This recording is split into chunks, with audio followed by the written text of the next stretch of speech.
야구야구 김영준입니다. 오타니는 오늘도 홈런을 날렸습니다. 어제 93.8마일 홈런이 낯설었던 오타니는 오늘은 113.9마일 홈런을 날렸습니다. 패디의 91마일 커터를 받아친 세 번째 리드오프 홈런이었습니다. 올해 110마일 이상 홈런은 스탠튼 14개, 저지 13개, 오타니 11개이고 모든 구장에서 홈런이 되는 노 다우터는 오타니 15개, 저지 14개, 소토 12개입니다. 최근 10경기에서 8개, 6경기에서 5개를 날린 오타니는 다저스 신기록에 해당되는 10경기 연속 타점에 성공했습니다. 연속 경기 타점 기록 순위는 1위가 17경기인 레이 그라임스, 2위가 15경기인 마이크 피아자, 트리스 스피커와 호르헤 칸투가 14경기 연속 타점으로 공동 3위입니다. 2타수 1홈런, 2볼넷으로 마친 오타니는 트리플 크라운 도전을 이어갔습니다. 내셔널리그 타율 순위는 1위가 3할 2푼 1리인 오타니, 2위가 3할 1푼 6리인 프로파, 3위가 3할 1푼인 아라에스. 내셔널리그 홈런 순위는 1위가 25개인 오타니, 2위가 21개인 오수나, 3위가 20개인 하퍼. 내셔널리그 타점 순위는 1위가 64타점의 봄과 오수나, 3위가 61타점의 오타니입니다. 4타수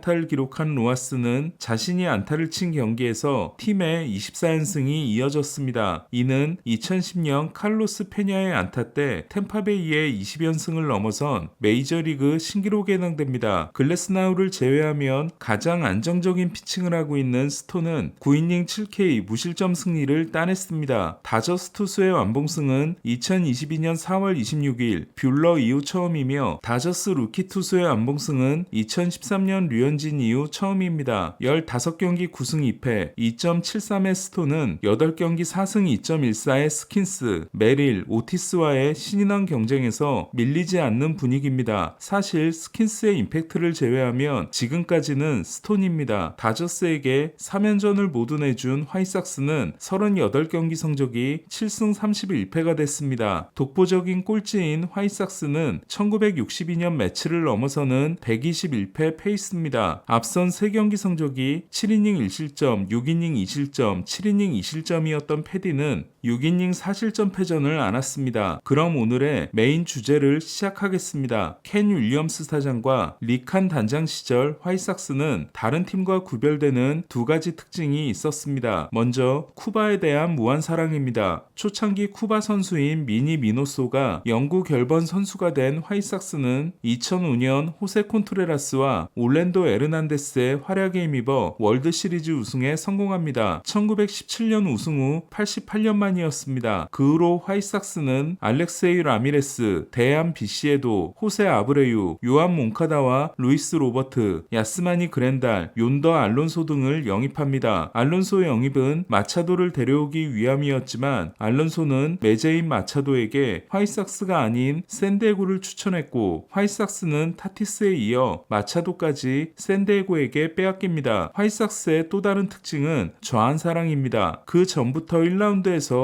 좌안을 많이 뽑았던 화이삭스는 2010년 대박이 터집니다. 13순위로 뽑은 크리스 세일이었습니다. 세일의 성공에 고무된 화이삭스는 2014년 3순위로 또 좌안을 뽑습니다. 카를로스 로돈이었습니다. 그리고 2020년에는 11순위로 게럭 크로셰를 뽑습니다. 198cm의 장신으로 로돈보다 세일을 더 닮았던 크로셰는 세일과 마찬가지로 드래프트된 해에 데뷔합니다. 화이삭스는 9월 19일에 데뷔해 6경기에서 6이닝 8K 무실점을 기록한 크로셰를 포스트 시즌에 데려가지만 크로셰는 한 경기 만에 팔뚝 긴장 증세가 나타났고 2021년 불펜으로 54경기에 나서지만 2022년 4월에 토미존을 받습니다. 그렇게 2020년부터 2023년까지 4년 동안 대학리그, 마이너리그, 메이저리그를 합쳐 90이닝을 던진 크로셰는 웨이트로 15파운드를 증량하고 올 시즌 선발에 도전합니다. 지금까지 결과는 대박입니다. 선발 1010경기에서 70K 이상 12볼넷 이하를 기록한 것이 2014년 다나카에 이어 1901년 이후 두 번째였던 크로셰는 17경기를 등판한 현재 글래스나우를 제치고 9이닝당 탈삼진 1위에 올라 있습니다. FIP도 하우크, 세일, 산체스에 이어 4위에 올라 있습니다. 포심 평균 구속 96.9마일이 스쿠볼, 고어, 레긴스 등을 제치고 좌안 선발 선발 1위인 크로셰는 평균 91마일 커터 또한 코빈 번스와 럼 밸류 공동 1위에 올라 있습니다. 크로셰에 대한 우려는 그동안 부상이 많았고 선발로 풀타임을 뛴 적이 한 번도 없다는 겁니다. 하지만 글래스나우가 본인의 내구성을 의심하는 시각에 대해 2019년부터 2022년까지는 팔뚝 긴장부터 토미존으로 이어진 하나의 부상이었다고 주장하는 것처럼 크로셰 역시 2020년부터 2023년까지를 하나의 부상으로 볼 수 있습니다. 오히려 2022년에 토미존을 받았기 때문에 싱싱한 팔꿈치 인대를 가지고 있고 다저스가 통산 500이닝을 던진 글래스나우에게 거액을 준 것처럼 프로 데뷔 후 200이닝을 던진 크로셰도 주행거리가 짧은 투수라 할 수 있습니다. 여기에 강력한 구위를 가지고 있다 보니 크로셰는 글래스나우의 좌완 버전에 완벽하게 해당됩니다. 화이삭스가 크로셰를 팔려는 이유는 명확합니다. 화이삭스는 이제 막 탱킹을 시작했는데 3년 만에 끝낸다고 하더라도 올해가 서비스 타임 4년 차인 크로셰는 사라지고 없기 때문입니다. 이에 크로셰의 현재 가치가 최고점이라고 판단한 화이삭스는 크로셰를 반드시 팔겠다는 입장입니다. 문제는 크로셰의 가치가 너무 높다는 겁니다. 타릭 스쿠볼이 나오지 않는다면 크로셰는 트레이드 시장에서 독보적인 선발 투수입니다. 스쿠볼도 크로셰와 마찬가지로 서비스 타임 4년 차지만 디트로이트는 탱킹을 끝내고 성적을 내려는 팀이라는 점이 다릅니다. 이에 크로셰의 트레이드 가능성이 100%에 가깝다면 스쿠볼은 50%라 할 수 있습니다. 당초 트레이드 시장에는 좋은 선발 매물이 많을 것으로 기대됐지만 잭 플레어티와 루이스 세베리노를 제외하면 매력적인 투수가 많지 않습니다. 기쿠치는 최근에 고전하고 있고 루사르도는 부상을 당했으며 애플리는 프런트 라인급이 아닙니다. 그렇다 보니 크로셰의 가격은 하늘을 뚫고 올라간 상황입니다. 켄 로젠탈과 디 애슬레틱 기자들은 화이삭스의 스카우트들이 세 팀의 마이너 선수들을 평가하고 있는데 다저스, 샌디에고, 시애틀이라고 했습니다. 선발진이 안정적인 시애틀은 루이스 로버트에게 관심이 있고 선발 투수가 부족한 샌디에고는 크로셰를 노리고 있는 반면 다저스는 크로셰와 로버트에게 모두 관심이 있다고 합니다. 로버트는 올해가 5년차 시즌이지만 내년 1,500만 달러 계약이 있고 옵션 2년이 더 붙어 있어 3년 5,500만 달러 계약이 될 수 있습니다. 오타니가 등장하기 전까지는 타구음이 남다른 것으로 유명했던 로버트는 지난해 38개 홈런을 기록했으며 중견수 수비도 뛰어났습니다. 아웃맨을 마이너로 내려보내고 파에스를 쓰고 있는 다저스가 파에스가 장기적인 대안이 아니라 생각한다면 충분히 데려올 수 있습니다. 올해 고관절 부상으로 성적이 안 좋은 것도 싸게 데려올 수 있다는 기대감을 가질 수 있습니다. 하지만 반대로 이는 화이삭스가 로버트를 이번에 팔지 않을 수 있는 이유이기도 합니다. 또한 로버트의 부상 경력은 크로셰와 비교할 수 없는 수준입니다. 그럼 다저스 이야기를 해보겠습니다. 로버츠 감독은 팀이 선발 투수 영입에 관심을 보이는 부분에 대해 본인은 모자라지 않는다고 생각하지만 많아서 나쁠 건 없다는 인터뷰를 했습니다. 다저스 선발진은 부상 선수들이 모두 돌아오면 글래스나우, 야마모토, 스톤, 밀러, 뷰러, 커쇼, 팩스턴 7명이 됩니다. 하지만 글래스나우를 제외하면 야마모토가 복귀 후 어떤 모습을 보일 수 있을지 루키 시즌인 스톤이 포스트 시즌에서 잘할 수 있을지 의문입니다. 뷰러와 밀러도 기대에 미치지 못하고 있으며 커쇼의 가을을 기대하면 안 된다는 건 모두가 알고 있습니다. 그렇다면 다저스는 선발이 7명이나 되지만 포스트 시즌에서 사용할 4명은 다른 팀들에 밀릴 수 있습니다. 당장 윌러, 놀라, 수아레스, 산체스의 필리스와 세일, 프리드, 로페스, 모튼의 애틀란타는 다저스보다 우위로 보입니다. 다저스가 크로셰를 두고 고민할 수밖에 없는 또 다른 이유는 크로셰를 데려갈 수 있는 팀 명단에 샌디에고가 있다는 겁니다. 그렇다면 당장 디비전 시리즈에서 크로셰를 상대해야 할지도 모릅니다. 개인적으로 저는 다저스가 마음만 먹으면 화이삭스가 좋아할 만한 카드를 얼마든지 만들 수 있다고 생각합니다. 하지만 그렇게 되면 팜을 털어야 하며 특히 투수 뎁스가 크게 약화될 수 있습니다. 하지만 올해가 월드시리즈 우승의 적기인 점, 크로셰가 내년과 내후년에도 쓸 수 있는 최고의 좌완 선발이라는 점에서 다저스는 깊은 고민을 할 것으로 보입니다. 다저스는 크로셰를 데려와야 할까요? 프리드먼의 행보가 주목됩니다. 다른 경기 소식은 라이브에서 정리하겠습니다. 야구야구 김영준이었습니다.